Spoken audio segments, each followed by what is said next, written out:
Fine, I'll marry him. The emperor intended to arrange a marriage for the dying ninth prince. My sisters all refused to marry him, crying in fear, but I smiled. Was there anything more carefree in the world than having wealth, status, and no husband? Yet after marrying him, I'd had dozens of mourning gowns tailored, and the ninth prince still refused to die. He even invited me to share his bed every night. He said, "My lady, it's so cold sleeping alone. You'll marry him." Father let out a sigh of relief after hearing this and nodded. "You're indeed the most suitable one. I am Xianxia, the most unloved eldest young lady of the Jiang mansion. My mother died giving birth to me, and father blamed me for having a hard fate, never showing me a shred of affection since I was a child.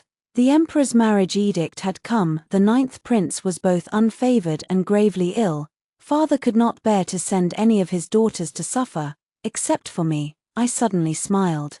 In truth, he was right. I was indeed the perfect fit, for marrying the ninth prince was far more comfortable than staying in this house. "She can't marry. The eldest young lady is betrothed to cousin Song." My wet nurse stepped forward to protect me. Just then, Song Yuan walked in. He was the nephew of father's second wife, Mrs. Jiang, born into a poor family but immensely talented. As soon as he entered, my younger sisters all looked at him with bashful, shy eyes. In previous years, Song Yuan had never been so popular. I was the only one in this house who treated him well. I used my monthly allowance to support him, and if there were a few extra pieces of meat in my bowl, I'd split half with him. Father once said that after Song Yuan passed the imperial examination, he could come to propose marriage. Since then, everyone in the house had taken our betrothal as a given, including Song Yuan and me, but this year was different. Song Yuan had topped the imperial examination rankings and become a rising star with a boundless future, and so, my three younger sisters began to show him favor, intentionally or not. I had thought that even if Song Yuan had no love for me, he would at least be grateful. I waited for him to propose, not because I loved him deeply, but simply because I wanted to leave this place, and he was the perfect choice. Until the night before last, when I saw him embracing my second sister under the flowers, pouring out their affection for each other. Only then did I realize he looked down on me for being unloved, and had never had his eyes on me. "Cousin, you and I share the bond of brother and sister. Talk of marriage is simply inappropriate," so said Song Yuan. No one in the room looked surprised. Surely, everyone had known about him and my second sister. It didn't matter. I had not given him my heart, either. At most, I'd eaten a few less pieces of meat over the past 7 years. Marriage is a matter for parents to decide and matchmakers to arrange. They have nothing formal between them. Where is this betrothal coming from? Father frowned, signaling my wet nurse to step back. "This matter is settled. I shall reply to the emperor today." Before he left, he told Mrs. Jiang to prepare my dowry and wedding affairs. I strolled slowly outside, when someone called after me, "Cousin Yu, I have something to say to you." Song Yuan chased after me, his eyes filled with guilt. I looked at him, raising an eyebrow. "Uncle ordered me to say that. I dare not disobey him." He lowered his eyelids, his tone utterly innocent. I see." I nodded. "If young Master Song has nothing else to say, I'll take my leave." Rumors on the street say the ninth prince won't live past the Mid-Autumn Festival. Song Yuan whispered, "When the time comes, I can help you fake your death and flee to the south of the Yangtze. I'll soon be sent to the south for official training too. And I can take care of you there." I burst out laughing. Save these words for my second sister.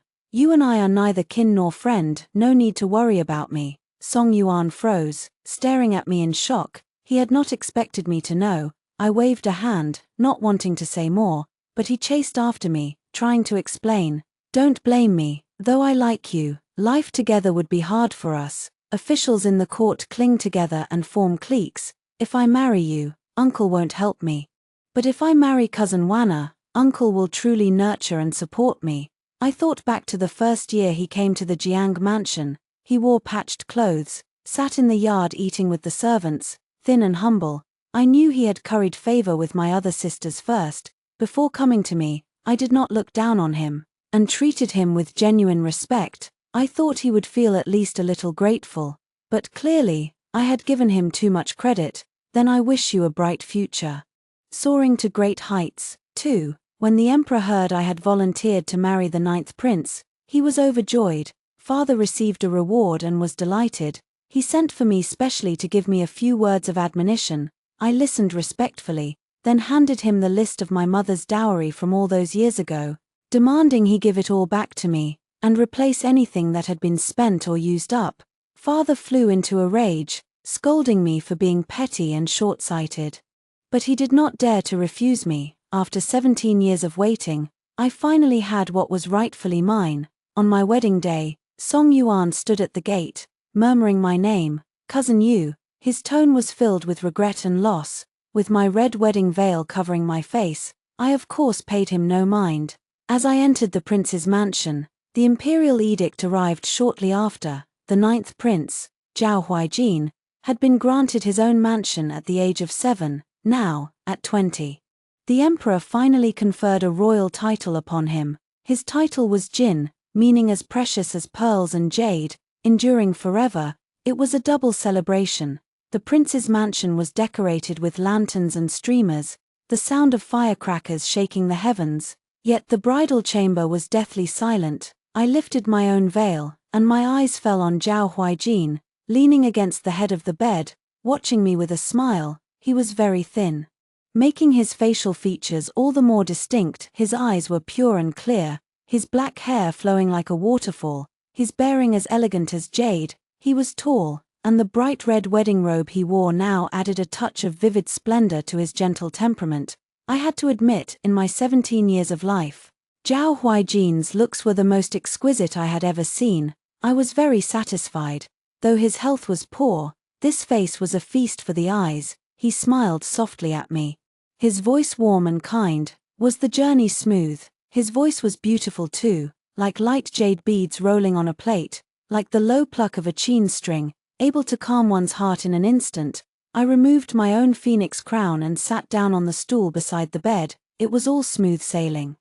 Your Highness, are you tired today? He shook his head. I've been lying down all day. How could I be tired? He looked at me with an apologetic expression.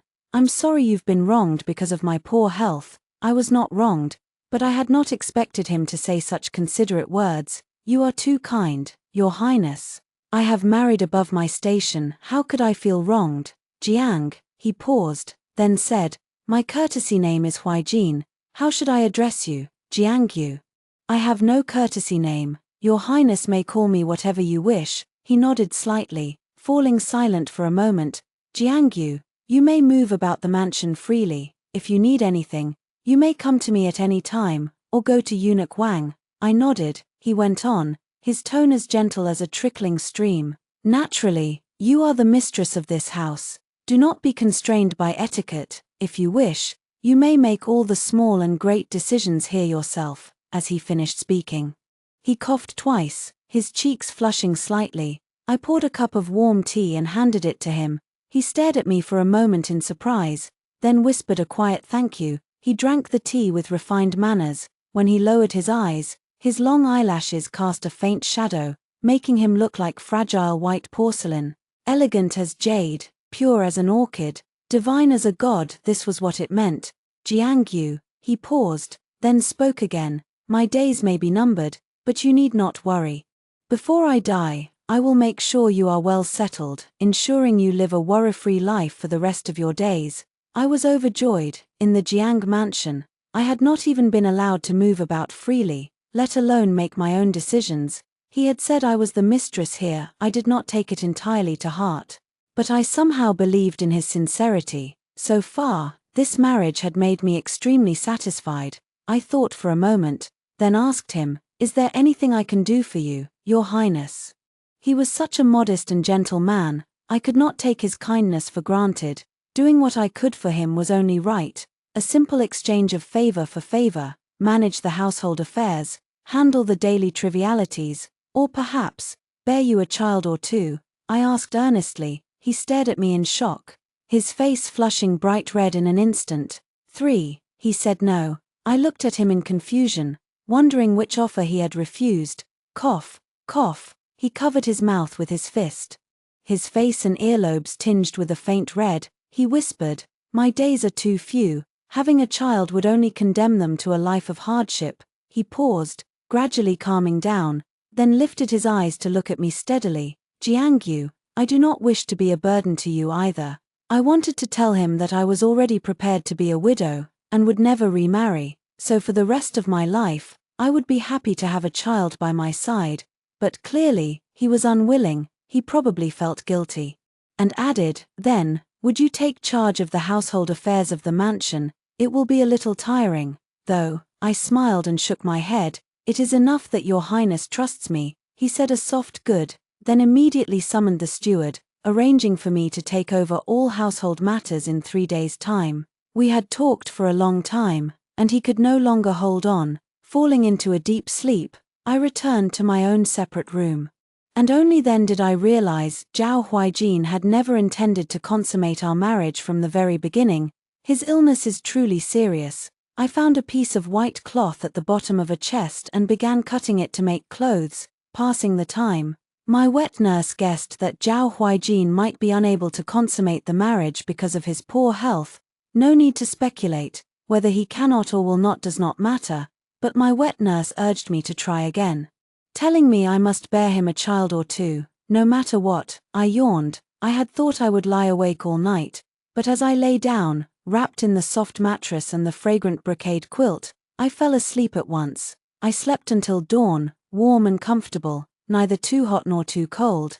No longer did I fear waking up in the middle of the night to the sound of rain, with muddy water and broken roof tiles falling on me. In the morning, I went to the palace. The emperor was busy. So only the empress saw me, perfunctorily giving me a jade bracelet as a gift. As I left, I heard the palace eunuchs whispering among themselves, "The emperor and empress have snubbed her so badly." I thought the princess consort Jin would kick up a fuss, but it turns out she's just as weak and timid. She has no courage to make trouble, even if she wanted to. That title is just an empty name, nothing more. Eunuch Wang was so angry he wanted to go back and scold them, but I stopped him. "They are not wrong, eunuch. Do not be angry," I said calmly. To my surprise, Zhao Huijin nodded in agreement. "They are indeed right." Eunuch Wang looked at the two of us, and could not help but laugh and cry at the same time.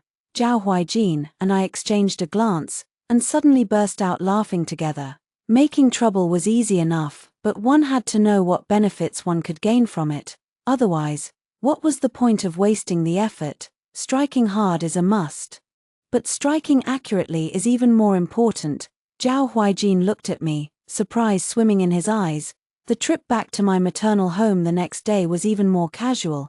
I had no intention of tiring Zhao Huijin by taking him with me, yet he insisted on going to save face for me. Upon entering the Jiang mansion, all my sisters and relatives were waiting. When they saw Zhao Huijin, their faces were filled with astonishment as if they had beheld a god.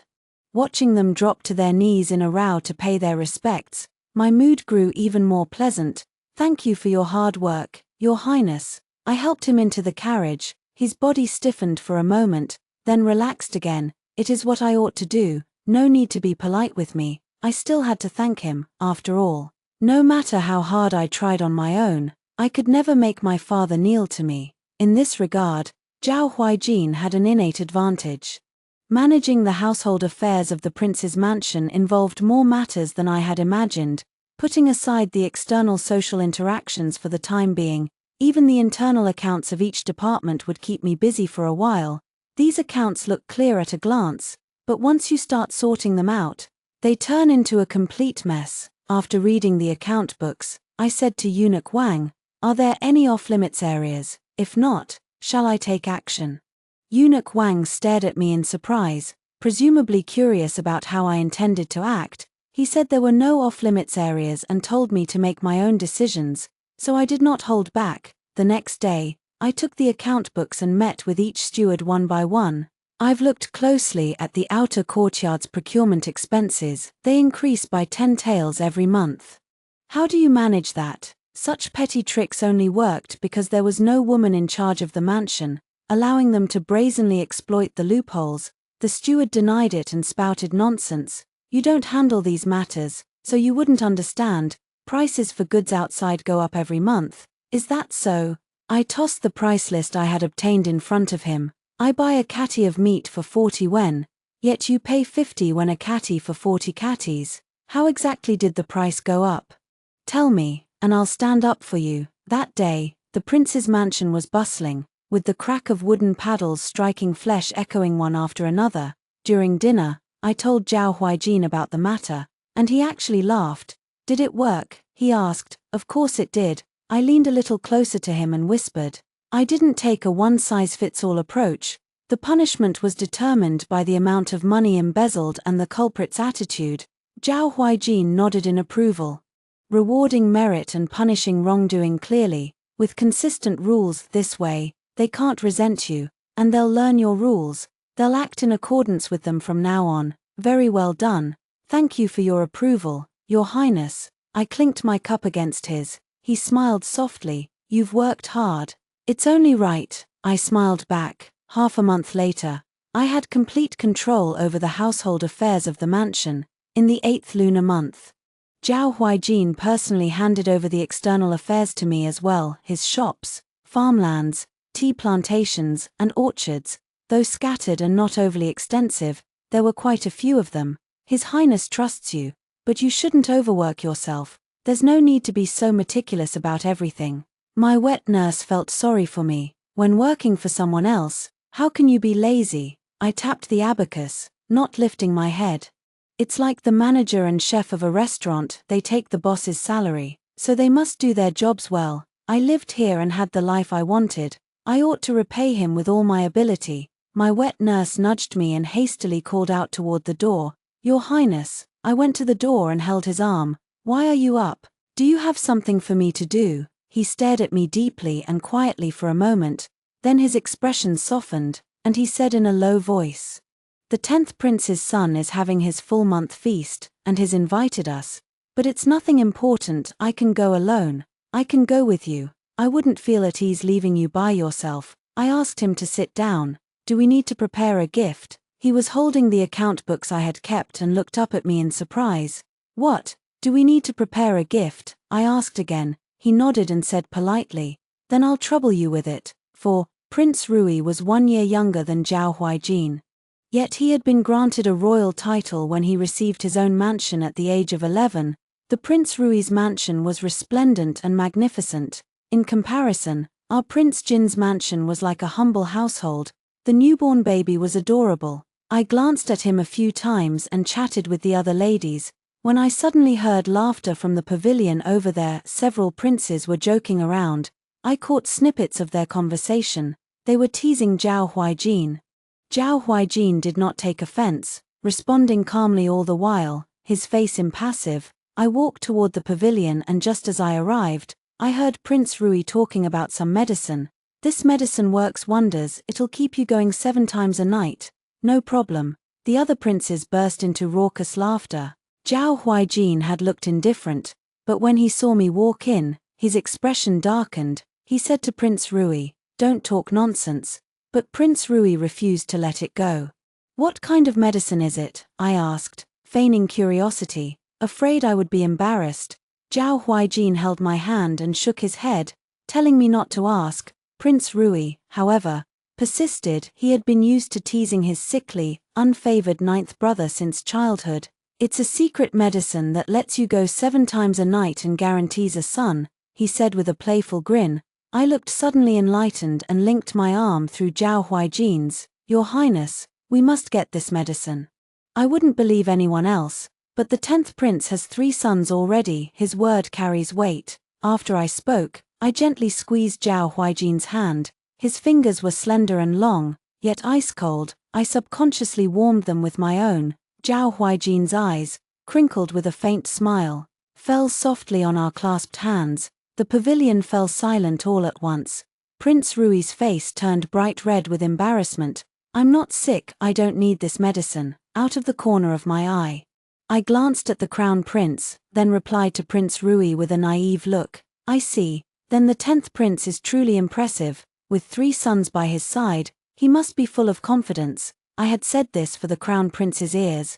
The crown prince had only 1 son, far fewer than Prince Rui. Sure enough, he sipped his tea. his expression growing unsightly. I took Zhao Huijin's hand and stood up.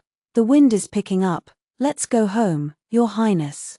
This kind of socializing was not worth the trouble. Zhao Huijin looked at me with a smile, coughed twice for effect, and nodded. Very well, ninth brother. I'll have someone send the medicine to you later, Prince Rui shouted after us. And another thing, this princess consort of yours is too sharp-tongued and fierce. Just divorce her. Zhao Huijin stopped walking and stared at Prince Rui quietly. For some reason, though his gaze was as calm as ever, for a split second. I caught a glimmer of coldness in it, but it was only a split second, and his calm expression returned. I thought it must have been my imagination. Zhao Huijin and I returned to the mansion together, and he did not speak a word on the way. Later, the medicine actually arrived, a jar of brewed medicinal soup, carried by Prince Rui's personal steward, who waited for Zhao Huijin to take it.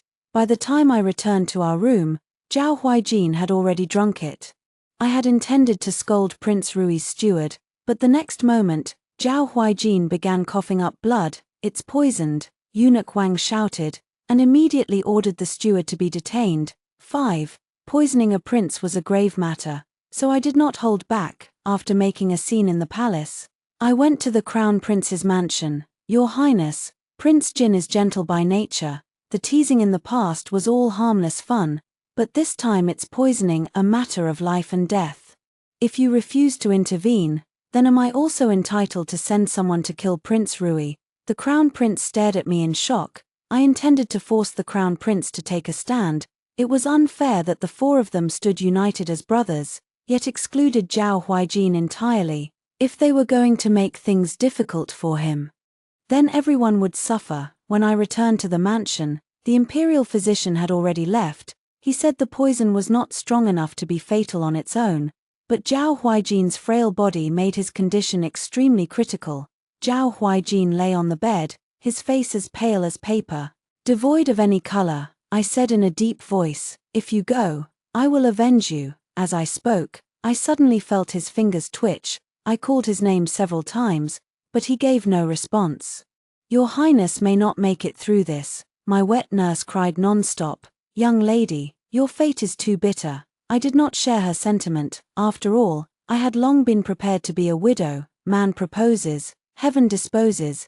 Zhao Huijin remained unconscious for 3 days. The Crown Prince impeached Prince Rui, and with him taking the lead, memorials impeaching Prince Rui flooded the imperial court. For plotting to harm Prince Jin, Prince Rui was flogged 100 times.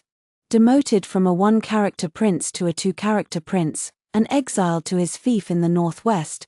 Before he left, he stormed into the Prince Jin's mansion. What do you want? I asked him. Tell ninth brother this. I think he's worthless. I'd kill anyone but him. I never do things that bring no benefit. Prince Rui said. I nodded. If it really wasn't you, then the one who poisoned him is killing 2 birds with 1 stone, driving you away and poisoning Prince Jin to death, I said coldly.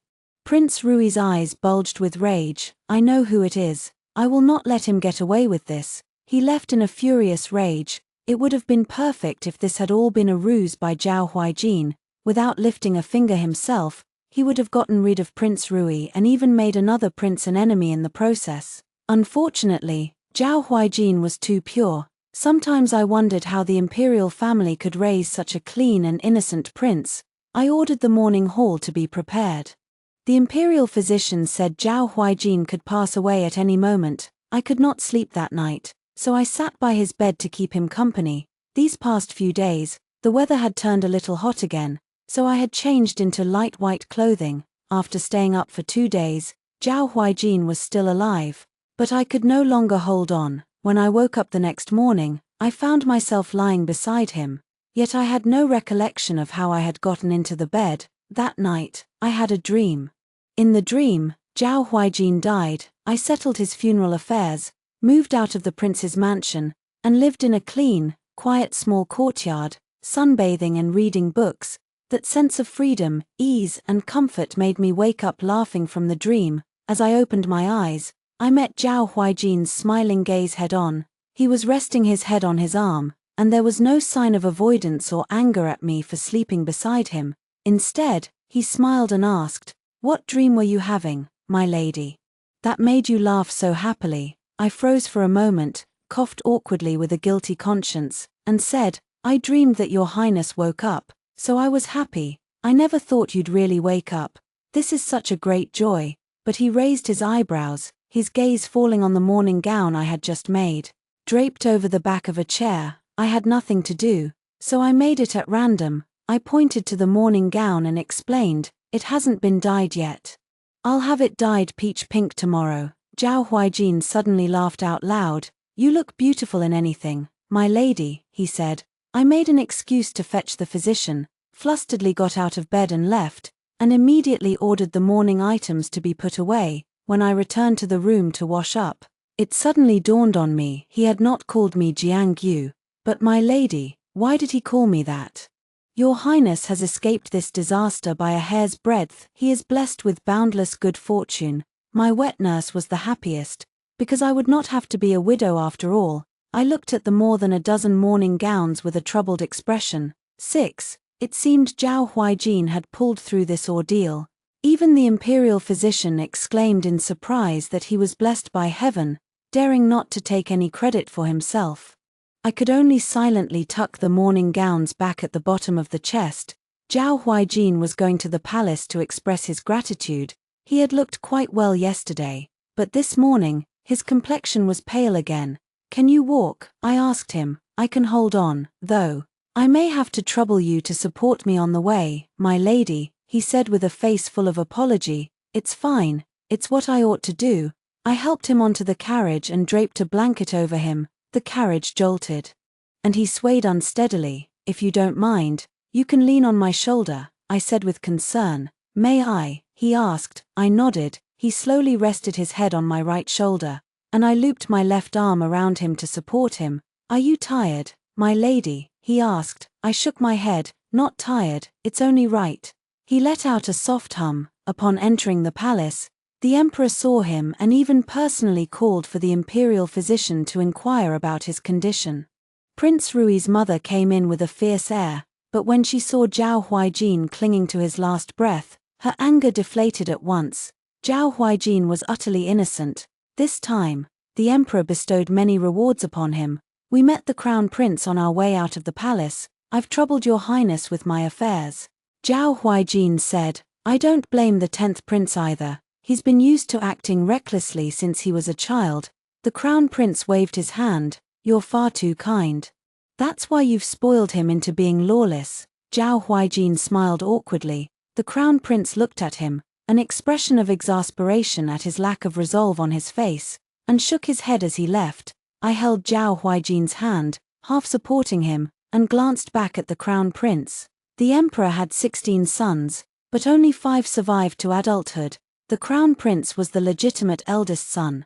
Below him were the 3rd prince, Prince Jin, the 6th prince, Prince Ning, and the 9th and 10th princes, Prince Jin and Prince Rui.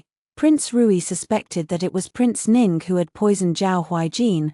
The carriage mat was lined with thick cushions on the way back. Zhao Huijin insisted on not lying down, so I supported him and said, "It's rather uncomfortable with the jolting.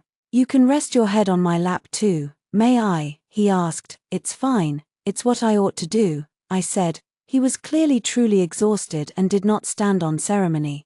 But when his head actually rested on my lap, the atmosphere in the carriage suddenly turned delicate. My mood grew complicated along with it. "My lady," he suddenly spoke. I answered and asked, "What's wrong? Are you feeling unwell somewhere?" He looked up at me, and I lowered my head to meet his gaze. "What do you like?" I paused. "Hobbies, colors, ornaments, food preferences." He listed many things. I had little demand for material possessions, and said casually, "I like light colors. I don't care much for ornaments and rarely wear them on ordinary days. As for food, I'm not picky." He kept looking at me as I spoke, listening very earnestly. His gaze when looking at people was extremely focused. If one fell into it, one would have the illusion that his eyes held only you. So I averted my gaze. "Light colors," he repeated, lost in thought. "I remember there are fabrics from the south of the Yangtze in the treasury. You'll surely like them." I did not stand on ceremony and thanked him. He had spoken casually, So I thought they were just ordinary fabrics after all. There had been no women in his mansion for more than a decade. But I was truly shocked when the things were delivered, 12 bolts of fabric, all kinds of light colors and all extremely precious, and headdresses from gold to jade. From intricate and gorgeous to fresh and elegant, filled an ahat bed. I stared at him in astonishment. Cough, cough, a hint of a smile flashed in his eyes. I've kept them for a long time. Fortunately, you're here, so they can see the light of day again. I did not know whether to laugh or cry. I had thought Zhao Huijin was not well off, after all. He was unfavored and held no official post, and relying only on the mansion's properties, he should have only been able to make ends meet. Now it seemed his life was not at all straightened. Before going to bed, I rummaged through my dowry for a bolt of fabric for men, wanting to make him a long coat for autumn. So I carried the fabric to find him. Just as I walked out of the courtyard, I heard Eunuch Wang whispering and scolding someone through the wall. Go and make it clear none of the 12 bolts of fabric and headdresses her ladyship got this afternoon are to be sold in the shop any longer. If her ladyship finds out they were just bought, I'll break your bones. I got so busy I forgot. I'll go right now. Her ladyship never goes out. She'll never find out for sure. Eunuch Wang did not respond to that, paused, and then scolded again. Be more sharp-witted in your work. If I have to flog someone, yours will be the first to bloom. The young eunuch laughed and begged his master to calm down, and the two walked away, their voices fading into the distance. 7. I tried to understand why Zhao Huijin had bought me those things. Was it out of guilt? Surely it was. His health was poor, and he could not leave me with children. A kind man like him must have felt guilty towards me. But I wanted to tell him that he owed me nothing. Human affection is the most unpredictable thing. So, to give nothing is to have no disappointment, to ask for nothing is to have no need for guilt. Yet I still stood in the courtyard for a long time. I could not say why. After a long while, I let out a heavy sigh and went to find him anyway. I wonder if your highness likes this shade of blue. He had been lying down, but now he sat up, raised his eyebrows at the fabric, and asked, for me, I did not mention what I had just heard, pretending I knew nothing. If your highness does not mind, I want to make you a garment.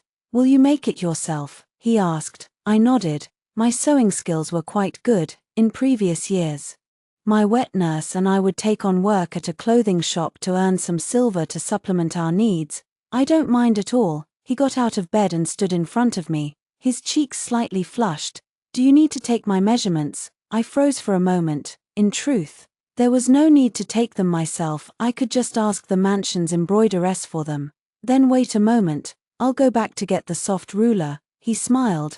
Thank you for your trouble. When I came back, he had taken off his outer robe and was staring absently at the fabric in a thin inner garment. He had a fine figure. Though thin, he did not look weak, but rather tall and stalwart. I averted my gaze and took his measurements.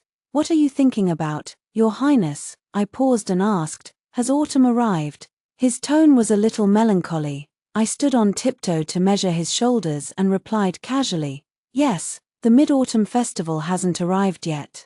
But one can feel the coolness at night already. He hummed. No wonder I feel cold at night. Cold? I looked up at him. Shall I add another quilt for you? He shook his head. The quilt is already thick enough. Adding another will make it uncomfortable to lie under. He frowned and said helplessly, forget it then. I glanced at his bed. When I slept there a few days ago, I had not thought the quilt was thin. His health was poor, so his feelings must be different from mine. We have to solve the problem somehow. If you don't want to cover up more, then how about laying more cushions? I asked. I looped my arm around his waist, leaning close to check the numbers, and suddenly looked up, meeting his eyes. My heart skipped a beat. He looked at me and smiled softly. I thought his smile held a deeper meaning, so I stepped back a few steps. He seemed not to notice my reaction, and only asked lightly, how many days will it take to make the garment, my lady? It must have been my illusion, I replied. 3 days. Is that all right? He smiled and nodded. That's fine. Then I'll go back. You should rest early. I held the fabric and walked out the door. He saw me off to the gate. The moonlight was bright and clear, like a silver shawl spread down from the sky. Beautiful. He followed me out. It's cold outside. It's fine. I'll see you back to your courtyard and then come right back. I won't get sick." He walked slowly.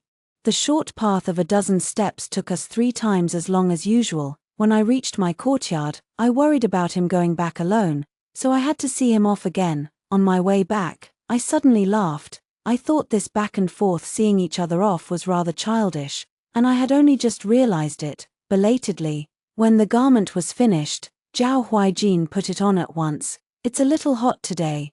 Do you want to change into something thinner? I'm afraid of the cold." "This thickness is just right." He stroked the hem of the garment, standing in front of the mirror quite satisfied. "You have such skillful hands, my lady." I did not know how to reply for a moment. "What's wrong?" He bent slightly to meet my eyes at the same level. "Are you feeling unwell?" I shook my head, poured him a cup of tea, and changed the subject. "By the way, I heard the emperor received a sorcerer who can tell fortunes and even refine immortality pills. His surname is Ma. They say he's a stranger from overseas. I haven't seen just how capable he is yet," he replied casually. "I thought sorcerers like this were rather dubious. The emperor was only 46 this year. Was he already going to start cultivating immortality and Taoism on the day of the Mid-Autumn Festival?" Zhao Huijin still wore the garment I had made for him. We went to the palace first. The crown prince was not there, and the emperor was talking with the third prince, Prince Jin, and Master Ma by his side. Prince Jin was a very suspicious man. One had to talk in circles with him. Did Prince Jin introduce Master Ma? I frowned on the way back. If so, he's being far too obvious about it. Did he have no regard for the crown prince at all? This matter was handled rather clumsily by Prince Jin. I had only asked casually, but Zhao Huijin was quite interested. "How so?" 8. My hand paused as I poured the tea, and I smiled and asked him, "May I speak freely?" He nodded. "It's just the two of us, of course." I smiled and said, "Actually, from my perspective, the best arrangement for Master Ma is actually related to you." He paused. "I think Master Ma is an old acquaintance of yours. You set a trap for him to meet Prince Jin, and then Prince Jin introduced him to the emperor. Prince Jin thus gains the emperor's favor, adding wings to a tiger, and fights the crown prince to a standstill, neither able to gain the upper hand." Zhao Huijin stopped drinking his tea and looked at me in some surprise. "When 2 tigers fight, one must be injured. No matter what the outcome is, it will be to your advantage." I finished speaking and looked at him with a smile. "Interesting."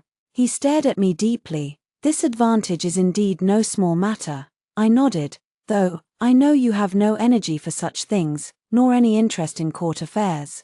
We're just chatting. Your Highness can take it as a joke. How did you come up with all this?" Instead of thinking I was talking nonsense, his eyes revealed undisguised admiration. I was a little surprised, and could not help but feel shy. "I don't understand anything about court affairs, it's just random thoughts."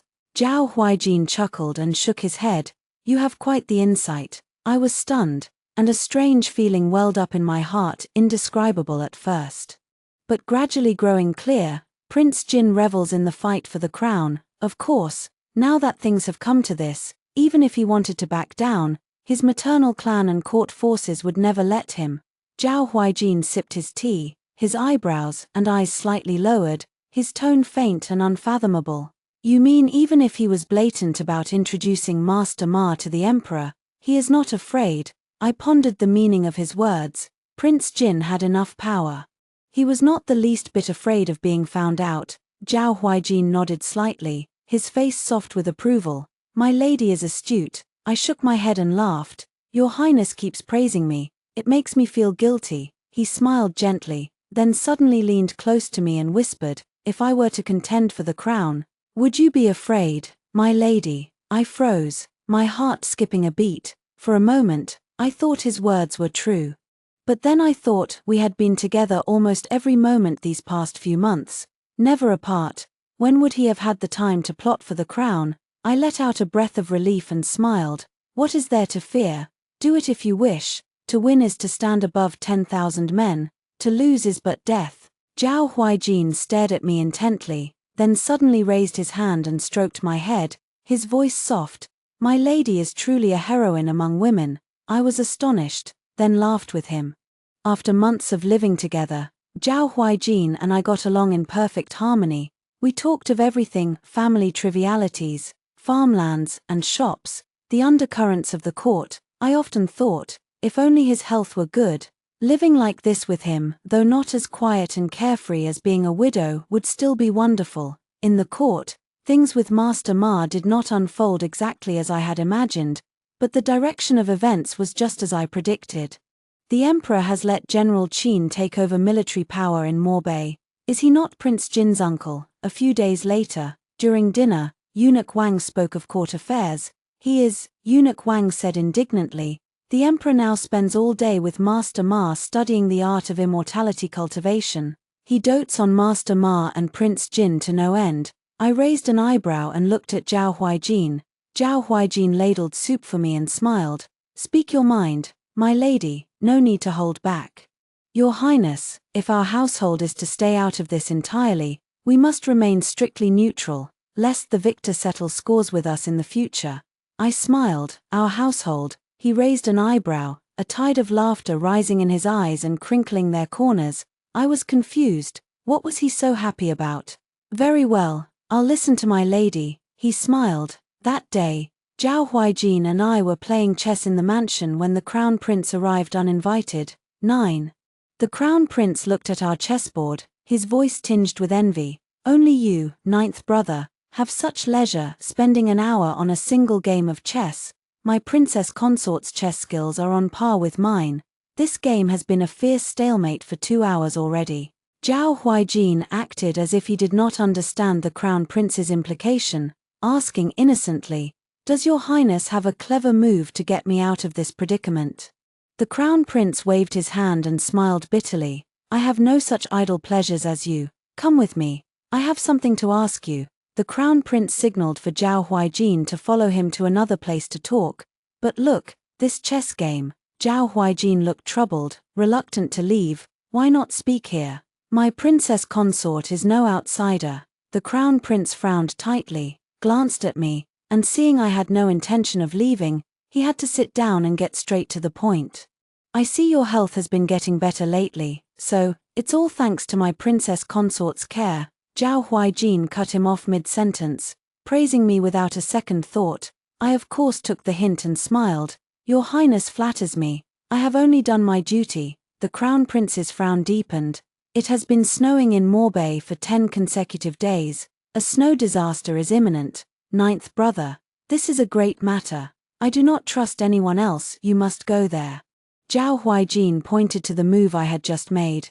"My lady, I wish to take back this move." He reached out to pick up a chess piece. I slapped his hand away. "Your Highness, there is no taking back moves in chess. Put it back at once. Just one move," he said. "Not even one move," I retorted. Very well, very well. I'll listen to my lady." He put the piece back helplessly, then looked up at the Crown Prince. "What did your Highness say just now?" The Crown Prince shot to his feet in anger.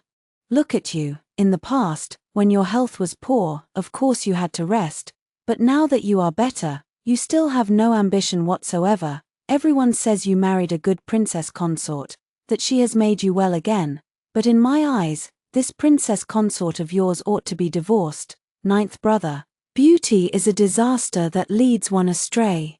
I raised an eyebrow. Did others really think I had ensnared Zhao Huijin with my looks? It was a novel perspective, one I had never heard before. I did not mind the words, but Zhao Huijin's face darkened. He said coldly, "If your Highness has no other business, you may leave. My health is poor, so I will not see you off. You." The Crown Prince, seemingly having held in his anger for a long time, pointed furiously at him, then at me. "You foolish, dull woman." Zhao Huijin suddenly swept the chessboard off the table and said in a cold voice, "Guards, see the Crown Prince out." 10. The Crown Prince had probably never seen Zhao Huijin lose his temper before, and was clearly shocked. After the Crown Prince left, Zhao Huijin sat in silence, twisting a chess piece between his fingers, not speaking for a long time, yet an aura of sharpness I had never seen before emanated from him. I called to him tentatively, "Your Highness." The sharpness around him dissipated in an instant. He looked up at me. "Pay no mind to those groundless words, my lady." I did not mind. But his reaction had caught me completely off guard. Was he angry because the crown prince had called me foolish and dull? I was a little surprised, unable to fathom his thoughts. But just now, that vague feeling I had had before grew clear once more. I thought of how the emperor had fathered 12 sons, yet only 5 had survived. One could imagine how brutal the harem struggles had been back then, and of these 5 survivors, the crown prince was the empress's son.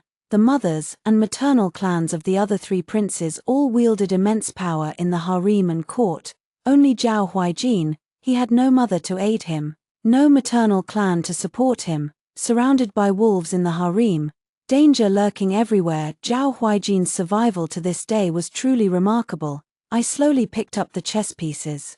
Sorting through my thoughts bit by bit, the crown prince did not come back after that outburst.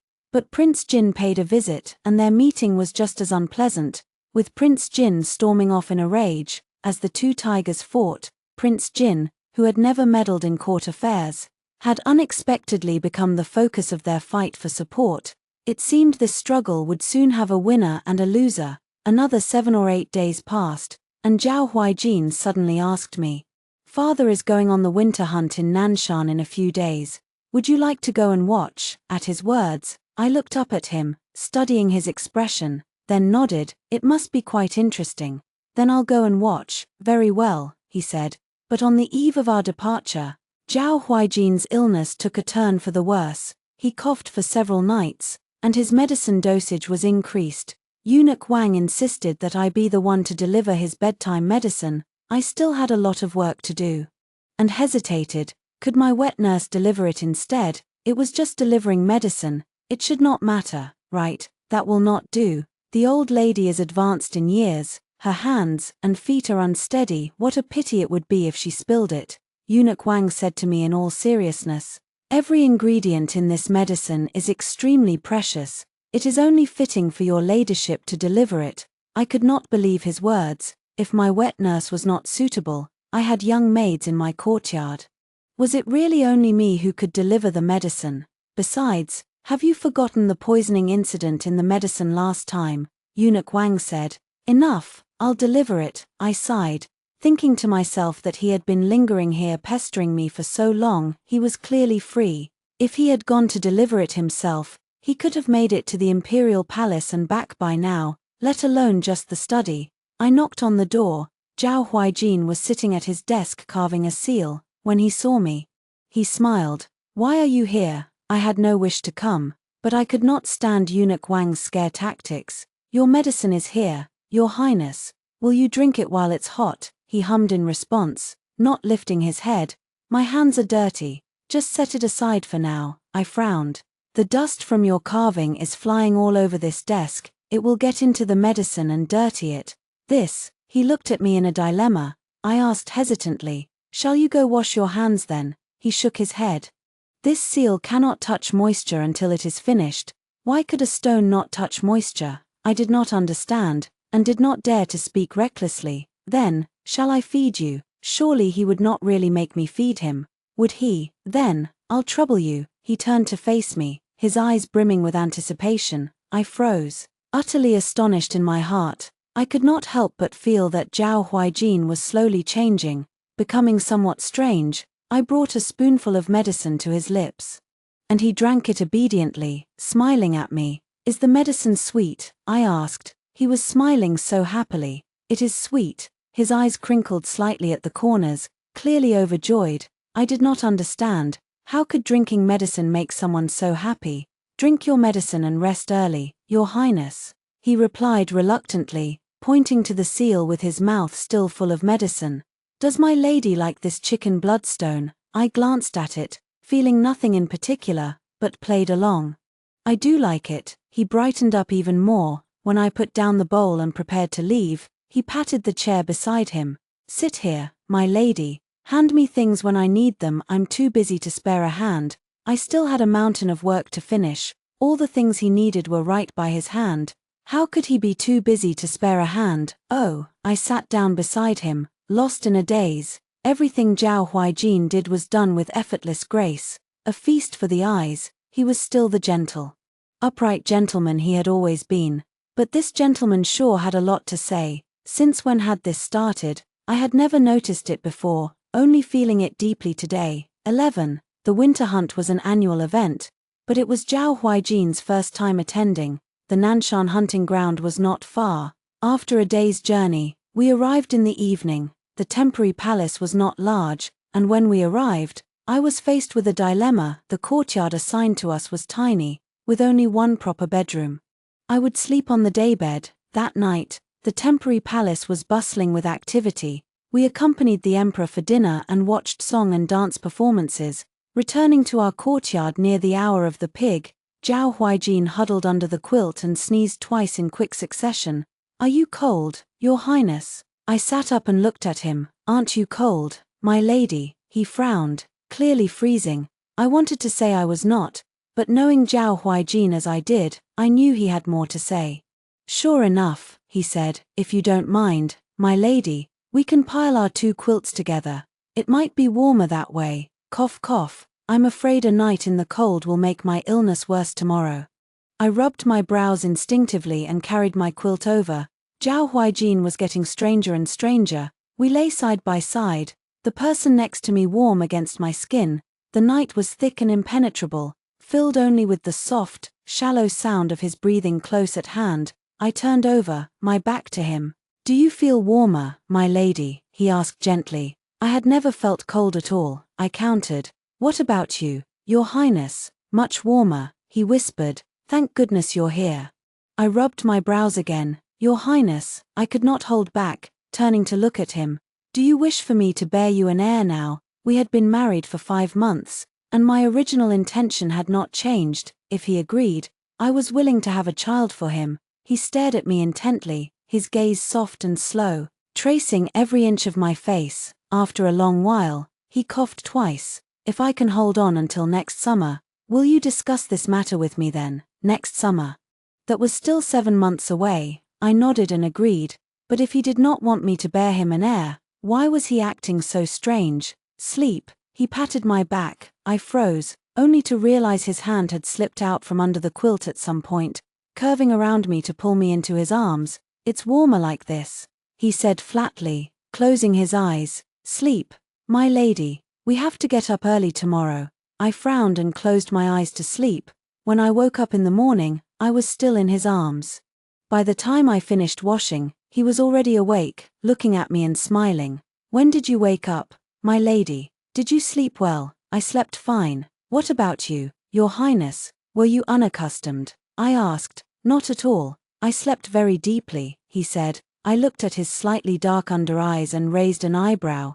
12. In the morning, everyone moved to the hunting ground. All the princes and dukes of the imperial family were gathered together. At the sound of a gong, the crown prince and Prince Jin each led a team, charging into the hunting ground separately. I sipped tea in the tent. Zhao Huijin was in a good mood, roasting chestnuts for me. I had just eaten one chestnut when someone suddenly called for him outside. The tent flap was lifted a moment later, and an extremely bright and beautiful woman walked in. She was about 17 or 18, wearing a bright red riding skirt and trousers, her hair coiled high on her head, a horsewhip in her hand. She moved like a brilliant flower in full bloom. Ninth brother. She twirled the whip in her hand, sitting down opposite us in a bold, unrestrained manner, raising her eyebrows and speaking with animated enthusiasm, full of life. "I'm back again." Zhao Huijin looked at her and smiled softly. The woman dragged her stool to sit beside Zhao Huijin, looping her arm through his. "It's such a good thing you didn't die. I brought you a 1,000-year-old ginseng back this time. The doctor said it's the best for you." Zhao Huijin gently pushed her hand away without a trace of awkwardness, then turned to introduce her to me. "My lady, this is Princess Chang'e of the Huainan Prince's mansion." So this was Song Xiaoxiao. Prince Huainan had rendered meritorious service to Emperor Dizong and been infeft with a title. This was the 3rd generation to hold it. Song Xiaoxiao had grown up in the capital and was familiar with several princes. There had even been jokes before that she might one day become Princess Rui or Princess Ning. I had never heard that she was close to Zhao Huijin. After the introduction, Song Xiaoxiao sized me up, raising her bold, delicate eyebrows. "It's you." She seemed to remember something. pointing at me and asking Zhao Huijin, "Isn't this the woman who scolded the abbot at Fahua Temple that day?" Zhao Huijin said in a low voice, "No, you're mistaken." I was a little surprised. I had indeed scolded someone at Fahua Temple. After the Lantern Festival this year, I had gone to pay for the oil lamp for my mother, only to find someone had put it out. I had been furious then, pointing at the abbot and scolding him for a long time. In the end, the abbot apologized to me, but I did not relight the lamp. Could there have been someone else in the temple that day? I'm mistaken. Song Xiaoxiao was not sure either. She dropped the subject, reaching for Zhao Huijin's arm again. "Ninth brother, let's go hunting, shall we? I'm not skilled at riding and archery." Zhao Huijin stood up, pouring her a cup of tea and handing it to her to hold. I wanted to laugh, so I bowed my head and ate another chestnut. "I'm skilled, you can sit in front of me." Song Xiaoxiao tried to take Zhao Huijin's hand, but had to give up as she was holding the teacup. "My archery skills have improved again. Come watch me shoot." Zhao Huijin looked at me. 13. "The princess is so kind to invite you." "Your Highness, go ahead," I smiled softly. Zhao Huijin suddenly leaned over and whispered in my ear, "The wind is strong today, and I'm ill. How can you let me go?" I looked at him, and he nodded earnestly at me. I burst out laughing. In that moment, he looked like a child, unwilling to go out and making me refuse for him. I had no choice but to say to Song Xiaoxiao, "Thank you for your kind invitation. Princess, my husband is ill and should not be in the wind. Can we do this another day?" Song Xiaoxiao stared at Zhao Huijin in astonishment. "Ninth brother, you." I listened to my lady. Zhao Huijin smiled. He actually seemed to enjoy being controlled by me. "Ninth brother, you've changed since you got married." Song Xiaoxiao frowned. "You weren't like this before." Zhao Huijin looked as if he did not understand the implication of her words, even going so far as to impart experience to Song Xiaoxiao. "You should get married soon too. You'll change after marriage." Song Xiaoxiao looked at me, then at Zhao Huijin, set down her teacup and left. I bit into a chestnut, looking at Zhao Huijin with a half-smile. "Why go to such trouble, Your Highness? Riding and archery are boring." Zhao Huijin said casually, "It's much more comfortable to stay here with my lady, warming ourselves by the fire." I smiled, tilting my head to look at him. He poked at the charcoal fire, his voice as if coming from far away, faint and ethereal with a tinge of loss. "It's just that you agreed so readily, my lady." "Why should I not have agreed? I see, I'll know how to act from now on," I said. He stared at me deeply and sighed. He seemed unhappy again for some reason. "Your Highness." Eunuch Wang came in, his voice lowered. "Two men are missing from the Crown Prince's team. The Emperor has ordered you to take their place." I froze, surprised. "Let Your Highness go." Eunuch Wang nodded solemnly. "It's the Emperor's edict, I'll go." Zhao Huijin handed me a warm chestnut. "Do not worry, my lady, I'll be back soon." I was still worried. He had said he was not good at riding and archery. That vast forest, covered in thick snow, danger lurked everywhere. "Are you worried about me, my lady?" he suddenly asked. Of course I was worried about him. The question was absurd. He laughed. "Then take more men with you," I urged. He nodded, glancing back at me before walking out of the tent. 14. Zhao Huijin had left at the hour of the dragon, and 3 hours had passed since then. The sky was gradually darkening. The sound of horse hooves came from outside. Prince Jin and his men were back. "Has the Crown Prince or Your Highness returned yet?" I asked Eunuch Wang. "Have you sent someone to look for them?" Eunuch Wang looked at the sky, his voice low. "We've sent men. It looks like there'll be a heavy snowstorm soon." Half an hour later, they still had not returned, but the snow was falling harder and harder. It blotted out the view, the heaven and earth covered as if by a thick curtain. The men who had gone to search came back once, then left again with more people. Song Xiaoxiao came by, accusing me. "Why didn't you stop him?" "The Emperor's edict is hard to defy," I replied. If something happens to him, you'll be a widow for the rest of your life." Song Xiaoxiao stamped her foot. "I'm going to look for him. Are you coming?" I shook my head. There was no use in my going. If I got lost in the forest, I would only add to the trouble. But regret gnawed at my heart all the same. I should have stopped him earlier. The Emperor was strange too. Why would he let Zhao Huijin go? Could it be that the emperor was also taking this opportunity to make the brothers get along, letting Zhao Huijin help the crown prince suppress Prince Jin? It was absurd. He's good to you for nothing. Song Xiaoxiao flicked her horsewhip and rode into the forest in a rage. An hour later, she was carried back. Covered in blood, she had encountered a bear in the forest. Slapped hard on the back, her flesh and blood were said to be mangled. If she had not been found by a search party, she would not have survived. I stood outside the tent with an umbrella. The dark forest was completely silent. It was so cold that even just standing still, doing nothing, was an ordeal. Time ticked by, and they still had not been found. The crown prince's mansion sent out many men, and even Prince Jin led his men into the forest again. The emperor flew into a rage, saying he would deploy troops to search. Do we have any men we can send? I asked Eunuch Wang. No, your ladyship, are you going?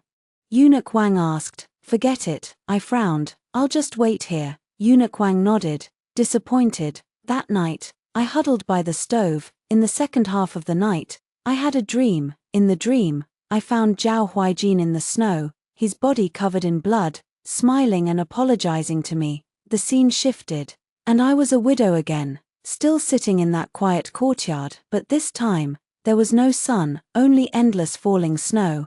I woke up when the sky was already bright. My heart was filled with growing unease. Eunuch Wang stumbled in, wrapped in a cold wind. I stood up. Have they been found? He nodded, his face extremely dark. What's wrong? I held onto the back of a chair. Eunuch Wang said in a low voice, the crown prince is dead. A buzzing sound filled my head. What about your highness? His highness was carried back, clinging to his last breath. Eunuch Wang cried. The imperial physicians are attending to him. I ran to the next tent. It was filled with imperial physicians. The emperor, like an aged lion, paced restlessly. His hair, still jet black yesterday, was now streaked with white. They were doing their utmost to save Zhao Huijin. The crown prince was dead. Of the 19 men who had gone in with the crown prince, all were dead except Zhao Huijin. How is he? The emperor roared. The director of the Imperial Medical Academy fell to his knees with a thud, his voice trembling. His Highness's body has always been frail. Now he has 2 sword wounds and was frozen all night. I'm afraid he faces a great trial ahead. My heart sank at once. The next day, the imperial carriage returned to the capital, accompanied by the crown prince's body and the unconscious Prince Jin. An investigation was launched into who had ordered the assassinations of the crown prince and Prince Jin. I paid no heed to it all. Imperial physicians came and went every day, and I moved all my work into his room. No matter the outcome, I would guard the prince's mansion well for him. The home must not fall into chaos. Your ladyship, Eunuch Wang said in a low voice, Master Jiang has arrived. Father, I went to meet him. His face was filled with anxiety, yet he maintained his composure and dignity. By father's side, Song Yuanjing, dressed in official robes, stared fixedly at me. Father asked after Zhao Huijin's condition, and I told him the truth. I have come today with a task for you. Father signaled for Song Yuanjing to go outside and stand guard. I replied indifferently. Father got straight to the point. Do you know that with the crown prince's death, the court situation has been turned upside down? I said nothing, knowing he did not need an answer from me. Now many suspect Prince Jin of killing the crown prince, Father whispered. But he did not do it. I looked at Father in confusion and asked, so what? There is a task for you to complete. Once it is done, I will personally send you to the south of the Yangtze River myself. Your maternal grandmother's family moved there long ago. With your grandmother and uncle to protect you, you will surely live a more comfortable life there than in the capital. So my maternal family had moved to the south of the Yangtze. He had refused to utter a single word about it for all these years. I still remembered when I was 5 or 6, I had met my uncle. He had held me and cried for a long time, before he left. He secretly gave me a 500-tael banknote, telling me to sew it into my clothes. That money had let my wet nurse and me survive year after year, without starving to death. If there was anyone else in this world I cared about, it was only my grandmother and uncle. What do you want me to do, Father? I asked. Take this. He handed me a letter. Deliver it to the emperor in the palace. Say you found it in the prince's study, and begged the emperor to uphold justice for him. I did not need to open the letter to know what was written inside. It was almost certainly a forgery of Prince Ning's handwriting, a letter to Zhao Huijin plotting to murder the crown prince during the winter hunt. In short, he wanted me to use this letter to accuse Prince Ning of being the killer. So father supports Prince Jin. I paused. You used to favor the crown prince. Father cut me off. The crown prince is gone. One must adapt to changing circumstances. What a fine excuse for adaptability. I will think about it and give you my answer tomorrow, I said in a low voice. Father's face tightened. Your uncle has been stripped of his official position for 20 years. If you help Prince Jin, he can restore your uncle to his post.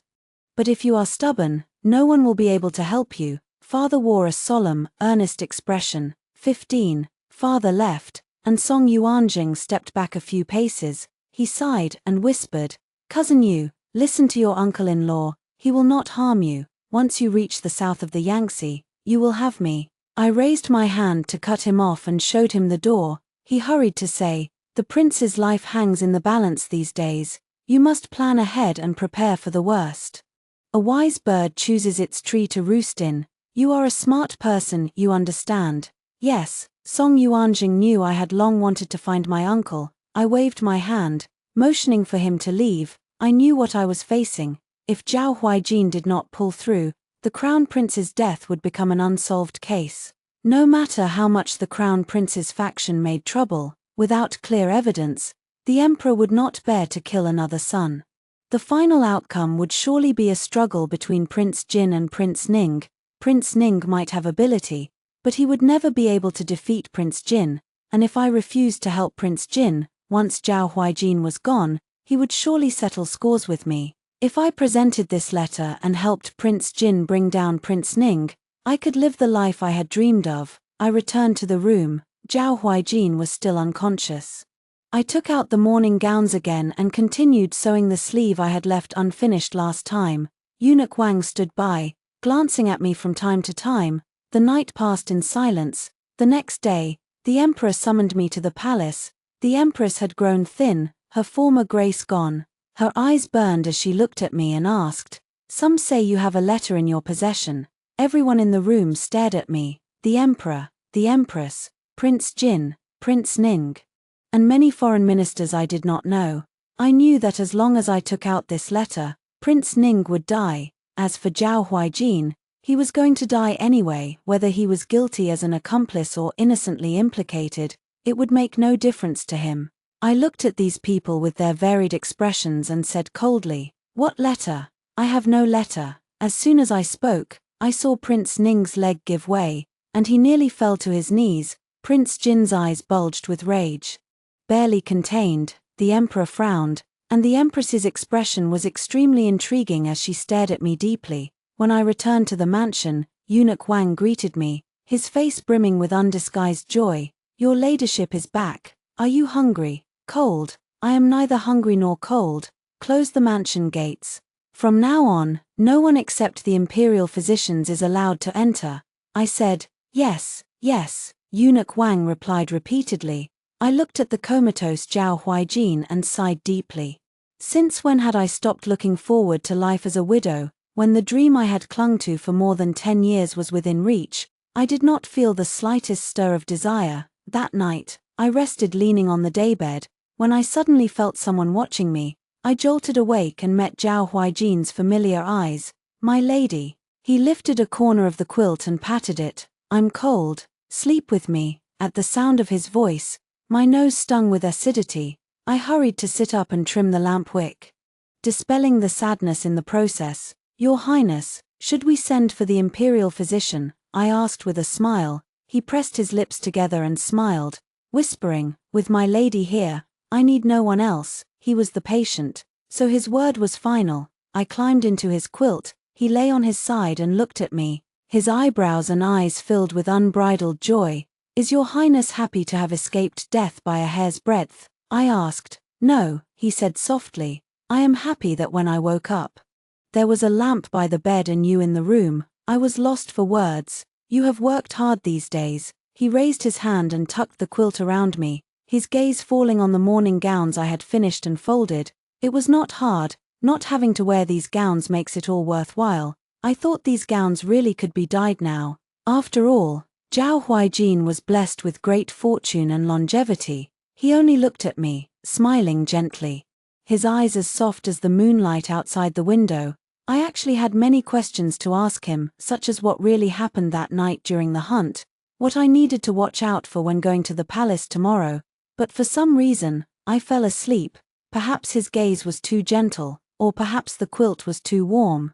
Sleep, he patted me lightly. It was the last sound I heard by my ear. I slept deeply all night, without a single dream. 16. Zhao Huijin went to the palace early in the morning.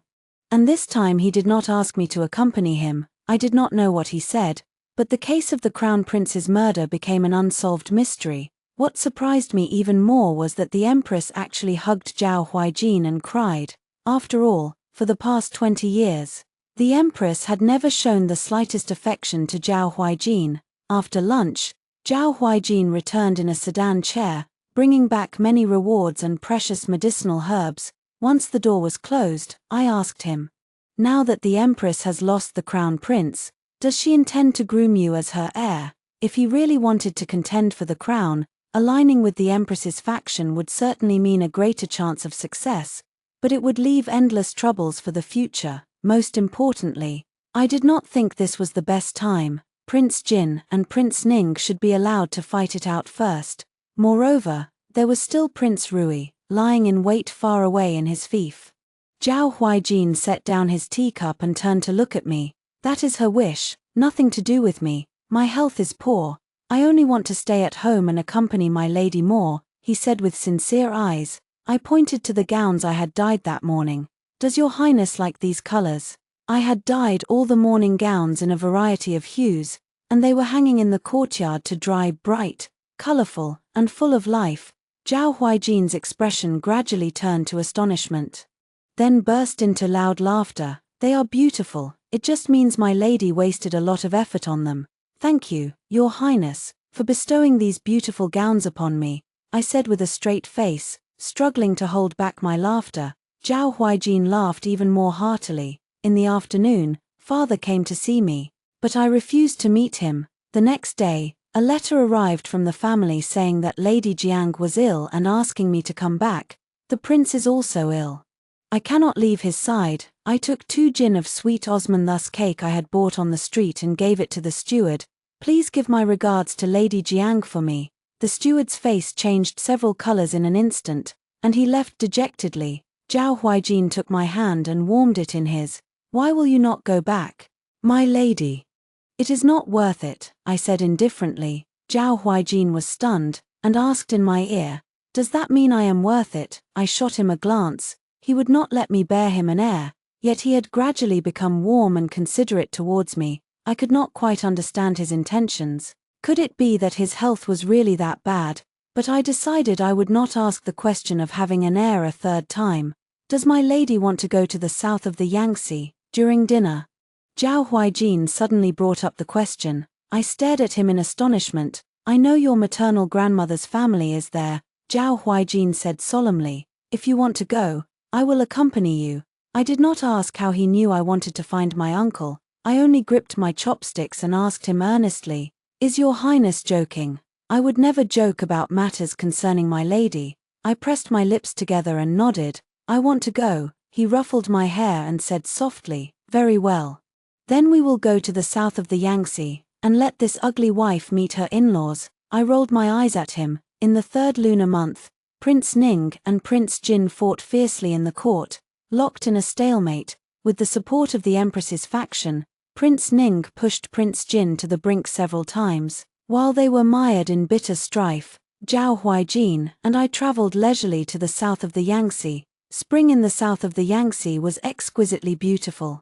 The boat glided slowly along the river, with green grass and dense shade lining both banks utterly different from spring in the north. In early April, I met my grandmother and my uncle. Naturally, we cried together. My grandmother led me to her room and gave me the dowry she had prepared for me. "I started preparing this for you when you were a child. I never thought you'd marry so hastily." I didn't even have time to send these things to you.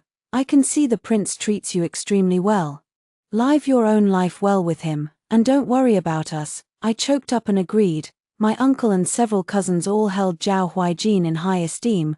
We traveled to many places, and those months were the most carefree and happy of my life. We set off back to the capital in the 10th lunar month. On the way back, I had nothing to do and cut out cloth for Zhao Huijin's new clothes. "Rest for a while. I have more than enough clothes to wear. Your Highness has shown me great kindness, and I have no other way to repay it but to do what little I can," I said, smiling without pausing my hands. He sighed, and unexpectedly set out paper and ink stones to paint a portrait of me.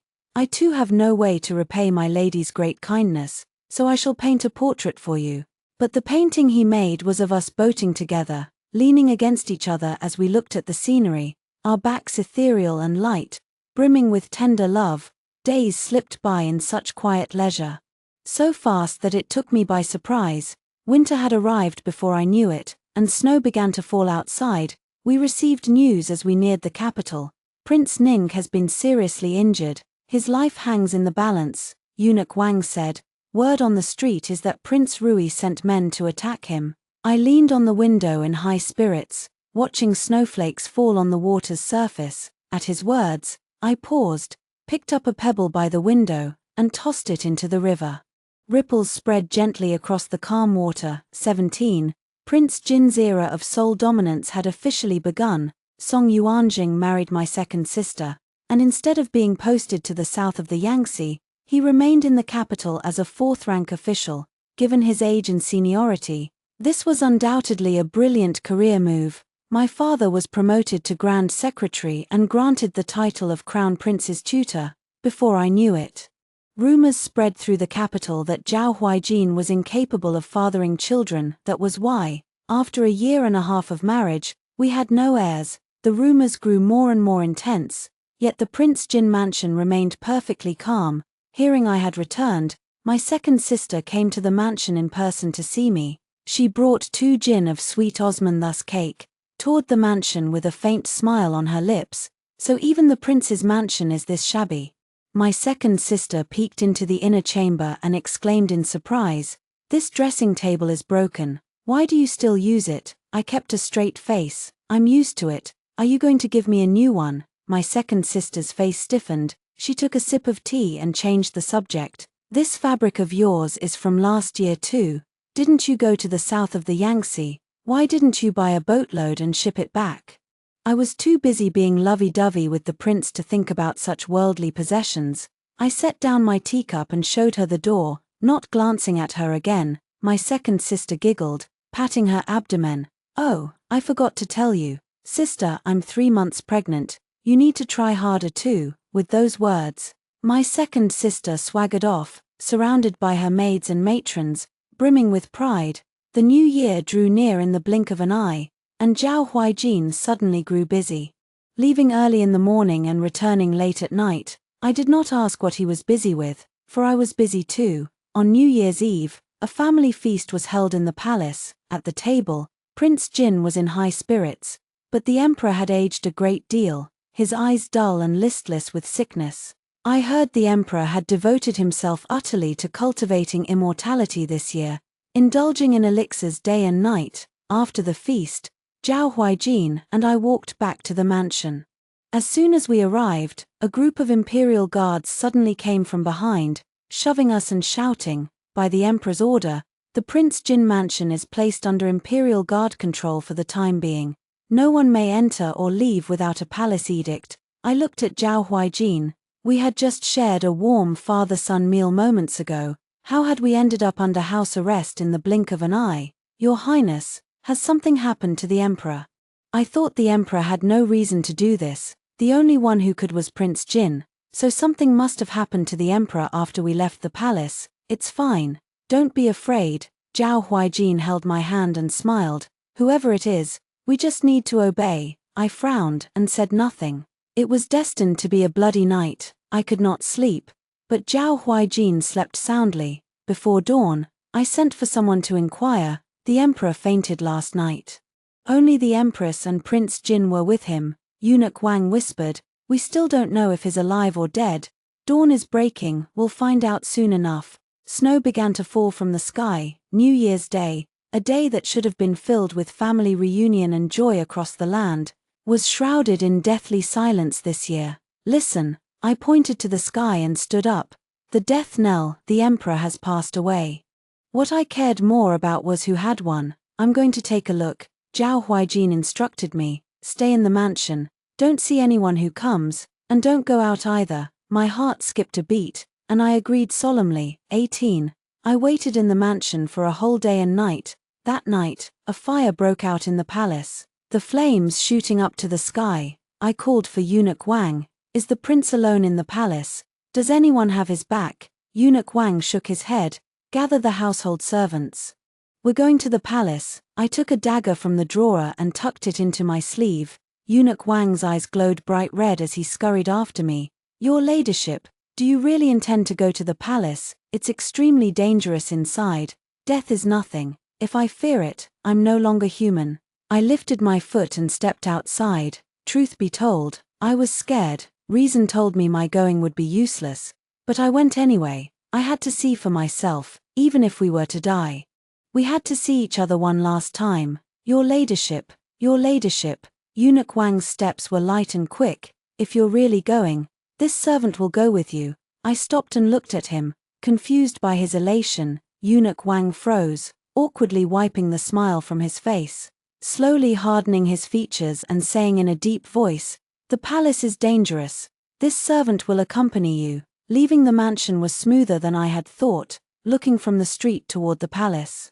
Towering flames and billowing smoke filled the sky, and the sounds of shouting and killing rang out on all sides.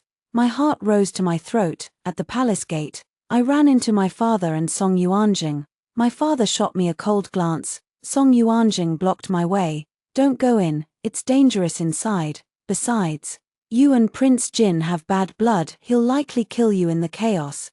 This is my business, I don't need your concern." I pushed Song Yuanjing aside. Behind me, my father seemingly chewed Song Yuanjing out, but he was really speaking to me. "Don't waste words on a fool, let her go to her death. She has no sense at all." Song Yuanjing chased after me, whispering, "We don't even know if the prince is alive or dead. Don't go." I did not look at him, and followed Eunuch Wang into the palace. Inside the inner palace, people ran to and fro, shouting and clashing, but there was no sign of Zhao Huijin, until I turned a corner, and suddenly saw a figure standing in the shadows. He held a sword, his back to the flames, though I could not see his face.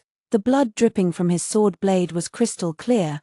The blood fell to the ground, winding along the cracks in the stone slabs like countless thin streams. I froze where I stood. The man turned around and saw me too. The murderous look on his face, the cold ruthlessness in his eyes, had no time to fade. Our eyes met, and he froze too, but the next moment, he clattered the sword to the ground and shouted, "My lady, what are you doing here?" His voice was still warm and elegant, and his steps toward me were as calm and steady as ever. This was Zhao Huijin, a Zhao Huijin I had never seen before. Was I surprised? Both surprised and not. How could a prince who had grown up alone in the inner palace be truly weak and helpless? "You killed the crown prince?" I asked in a low voice. He nodded. "I never intended to act so soon. But he called you foolish and dull, and I was displeased." Zhao Huijin shook my hand, like a spoiled child. "I didn't mean to hide it from you. I only feared that if I regained my health, my lady would truly care nothing for me. I did not know whether to laugh or cry. When have I ever cared nothing for you? My lady's heart was not in it. You only saw me as your master and yourself as the steward." He muttered in a low voice, rather petulantly, "What I want is your true heart." So he had heard my conversation with my wet nurse last year, and had kept it in his heart. I had seen him as my master. Marriage was, after all, like that. He was the prince and I was the princess consort. He held everything I had in his hands.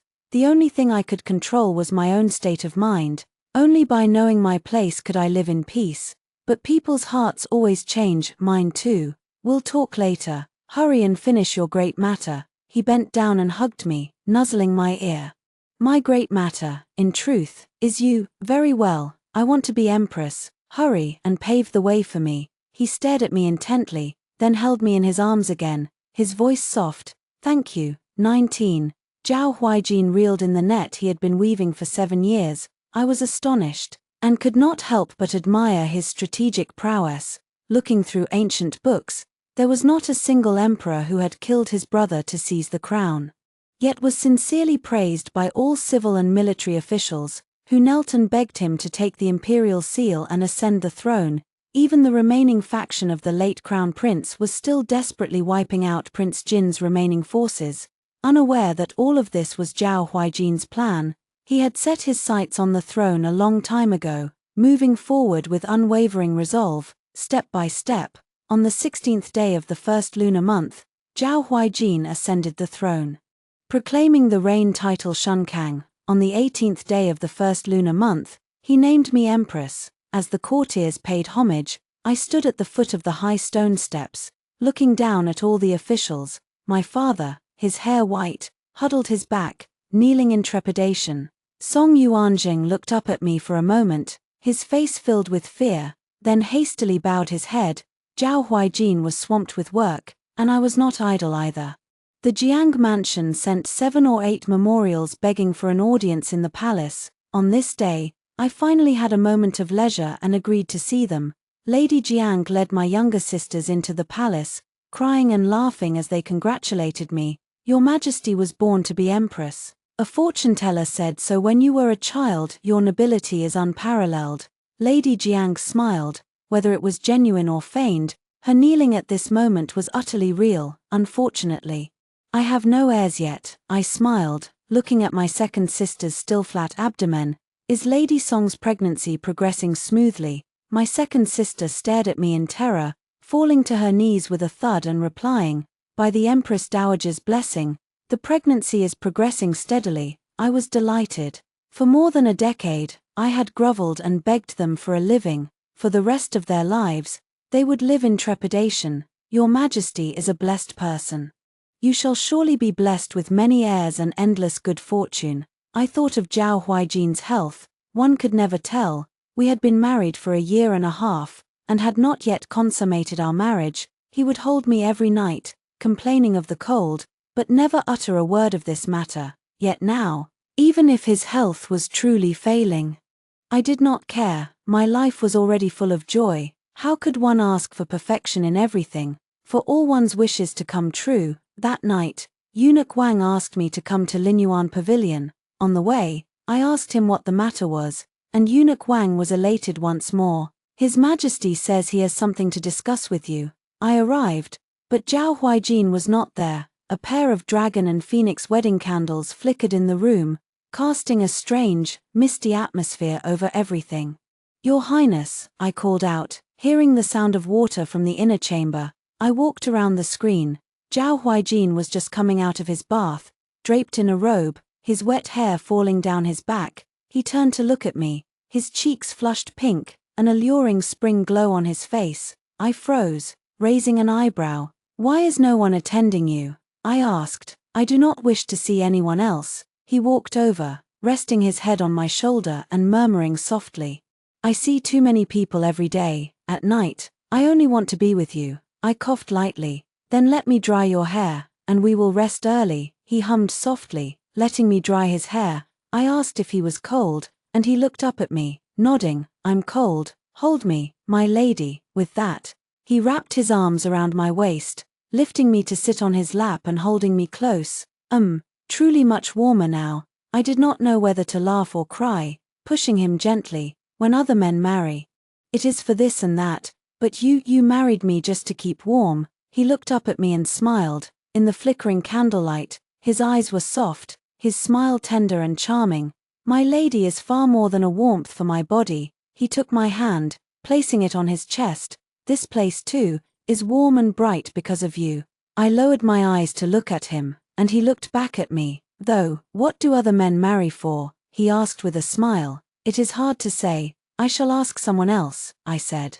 He suddenly tilted my chin up, pressing his lips to mine in a light kiss. Is there such a thing as this? I laughed. He deepened the kiss, and by the time I came to my senses, we were lying down. He asked me, my lady, I want a child next year. Why next year? I fear that once we have a child, my lady will look at me even less, I chuckled, pinching him lightly. I have a question for you. That day Song Xiaoxiao said she saw me smashing the eternal lamp at Fahua Temple. What really happened? Zhao Huijin was evasive at first, but in the heat of the moment, he had no choice but to confess. It turned out he had seen me twice before, and the memory that had stuck with him was the time I had scolded the abbot over my mother's eternal lamp. At that time, he had thought that if he were to die, he too would want someone to light a lamp for him. Later, he had investigated my identity and learned of my circumstances. Instead of sending a marriage proposal, he had arranged for the imperial edict of marriage to ward off ill fortune. He had calculated that I would beg to marry him. Desperate to leave that home, he had also calculated that only in this way could I use the marriage as leverage to negotiate terms with my father. Sure enough, everything had unfolded exactly as he had planned. As for not consummating the marriage, he had thought that my heart did not belong to him, and that it would wrong me to act on desire without affection. You have thought of everything so carefully, I said, pointing to the bed curtain. Not even the eyes in that curtain can compare to the scheming in your bones. Zhao Huijin kissed me, chuckling softly. Say what you will, as long as I have you, I care for nothing else. I smiled, glancing at the candlelight in the distance. How fortunate I was. That day I stepped forward and told my father I would marry him.